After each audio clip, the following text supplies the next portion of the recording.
तहरीक-ए-इंसाफ की जानिब से एक 5 रुकनी मुज़ाकराती कमेटी बनाई गई।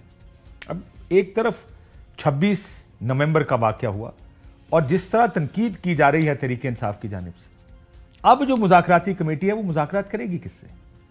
क्योंकि अभी तक तो तहरीक-ए-इंसाफ और इमरान खान साहब जो पिछले 2-3 दिनों में मुलाकातें हुई हैं, बड़ी एक सख्त पोजीशन लेकर बैठे थे कि ये माजी के वो 9 मई या जलियांवाला बाग और ये कर दिया वो कर दिया।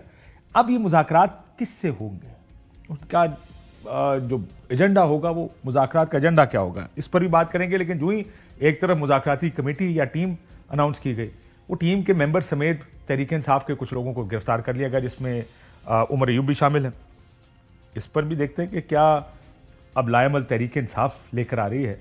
इज इट सरप्राइजिंग कि वो बातचीत करना चाह रहे हैं, हुकूमत इसको कैसे रिएक्ट करेगी? हमारे साथ मोहम्मद मालिक साहब मौजूद है, मुस्तफा नवाज कोकर साहब मौजूद है, रऊफ क्लासर साहब मौजूद है। बहुत शुक्रिया मालिक साहब।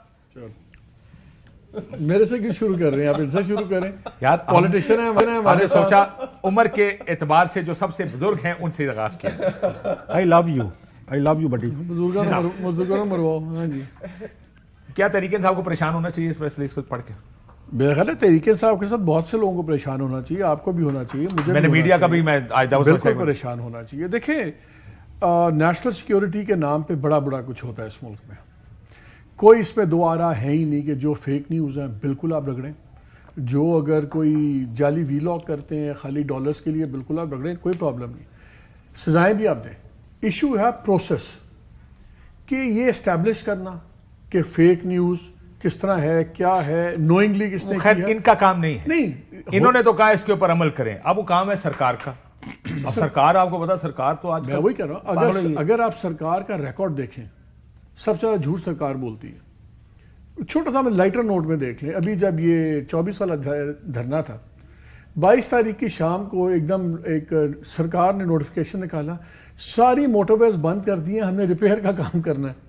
सबको पता था क्यों बंद हुई। आप कहते थे कि सिक्योरिटी कंसर्न्स पर हमने बंद किया है। They think people are idiots. आप you insulting everybody's intelligence.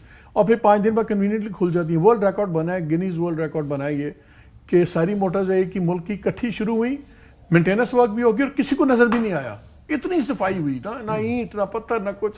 So this is the joke.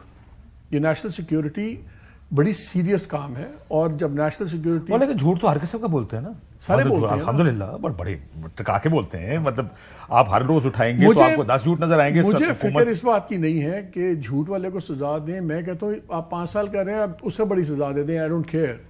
मुझे लेकिन फेक न्यूज की डेफिनेशन देखें, मैं पहले से कहता हूं, फेक न्यूज की डेफिनेशन की गई है, ऑफकॉम ने भी की है। हाँ। फेक न्यूज ये नहीं है कि आपकी खबर बाउंस हो गई है। हमारे मुल्क में मुझे पता है इसके ऊपर फेक न्यूज करते हैं, आपकी खबर गलत है, हालांकि उन्होंने कहा खबर गलत होने पर नहीं है, उसमें तो माफी आती है, माफी छाप दी जाती है। ड्राफ्ट पे क्या झगड़ा चल रहा है? ड्राफ्ट के अंदर लिखा हुआ है who knowingly does this. How do you decide? नहीं, अब बहस ये चल रही कि नोइंगली का भी लफ्ज हटा दें। अगर आपसे गलती से भी कोई चीज आपने फॉरवर्ड कर दी, फैसला कैसे होगा कि नोइंगली किया? एग्जैक्टली, मैं आपको शुरू में कहा ना, मेरा मसला प्रोसेस का है कि प्रोसेस कौन ओवरसाइट करेगा। अब जो नया डिजिटल अथॉरिटी वाली हम बात सुन रहे हैं और जो रूल्स सुन रहे हैं, उसमें एक ट्रिब्यूनल बना रहे हैं। ट्रिब्यूनल सरकार का अपॉइंटेड, सरकार ही मदई है, सरकार ही मुंसिफ है, और अपील भी जारी है सरकार के अपॉइंटेड ट्रिब्यूनल के पास। और ट्रिब्यूनल किस तरह का काम कर रहा है उसकी एसीआर भी सरकार ने लिखनी, सब कुछ। तो आप मुझे बताएं कहां से ट्रांसपेरेंसी होगी? नहीं है, ट्रांसपेरेंसी तो है नहीं, लेकिन चाहिए भी नहीं ना। असल रोल तो ये आपको लगता है ऐसे कि सरकार को ट्रांसपेरेंसी चाहिए। जैसा मीडिया वाला मामला भी है, इसमें तो मैं जरा रऊफ साहब से भी पूछ लूं, फिर पॉलिटिक्स पे आ जाते हैं। लेकिन क्या हमें परेशान होने की जरूरत है? ये काफी बड़ा अहम सवाल है। मुझे ये बताएं, यहाँ पे अगर साबिक गवर्नर हैं लतीफ खोसा साहब, वो लॉ मिनिस्टर रहे हैं आपके, वो आपके अटॉर्नी जनरल रहे हैं, गवर्नर रहे हैं, और वो सेनेटर रहे हैं, वो उसके बाद आपके एमएनए हैं, वो हामिद मीर साहब के शो में बैठ के ये कह देंगे 278 बंदा जो है वो मरे। उन्होंने एग्जैक्ट फिगर दिया, ये भी नहीं कहा 200-300, चलो 19-20 होता है। मतलब जैसे वो गिन के गए थे यहाँ से 278 बंदा, खुदा ना खास्ता इस्लामाबाद में आप मतलब सारे हम यहीं रहते हैं, अगर मारा जाता खुदा ना खास्ता, आपका ख्याल है कितनी बड़ी क्यामत आनी थी, कितना बड़ा यहाँ पे क्राइसिस आना था कि रिकवर नहीं हो सकते थे। इसके बाद जो फेक इमेजेस जो है ना काशी, फिर मैं कह रहा हूँ आप लकी आदमी है कि आप दूर हैं सोशल मीडिया से।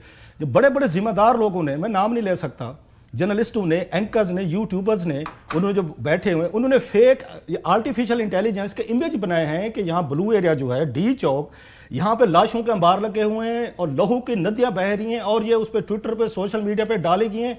हजारों में इसके रीट्वीट्स हैं, लाखों में इसकी रीच है। उसके बाद आप बताएं अपनी सोसाइटी को, सर लेकिन इसमें प्रॉब्लम है ना, अब खुद आग लगा रहे हैं। प्रॉब्लम ये है रऊफ साहब कि एक तरफ 278 है और दूसरी तरफ दूसरा बड़ा झूठ है कि हमने तो गोली नहीं चलाई। बिल्कुल ठीक बात आप कह रहे हैं। ये तो दोनों झूठे हैं ना। मसला ये या तो झूठ बोलने पर दोनों को पकड़े या काशिफ या तो आप ये कह रहे हैं कि जब आपने मिसाल एक की दी है, देखे ना जी वो 278 का, तो वो जो दूसरा कह रहा है कि गोली नहीं चली। मेरी बात सुने सर, जो बात मालिक ने की बड़ी जबरदस्त है। हुकूमतें दुनिया भर में झूठ बोलते, काम ही झूठ पे चलता है।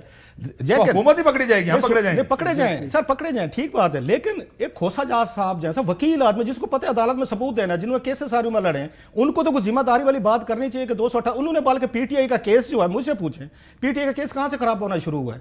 ये खोसा साहब के बयान से होना शुरू, मजाक बन के रह गया कि ये देखो जनाब के 278 बंदा मारा गया है। और फेक न्यूज सबसे ज्यादा दुश्मन पता है किसकी है? ये आपकी, हमारी और ये नेशनल मेन स्ट्रीम मीडिया जो है ना, इसको अगर कोई हल्ट करेगा, इन्हीं के इसमें गर्व में हम सारे मारे जाएंगे, क्योंकि fake news figures come out ना। देखिए मेरा मसला ये है, इस पर तो कोई बहस है नहीं, फिगर्स आने दें, फिगर गवर्नमेंट मेरे लगा फेक न्यूज को रगड़े, मुझे प्रोसेस की फिक्र है कि ये मिसयूज होगा।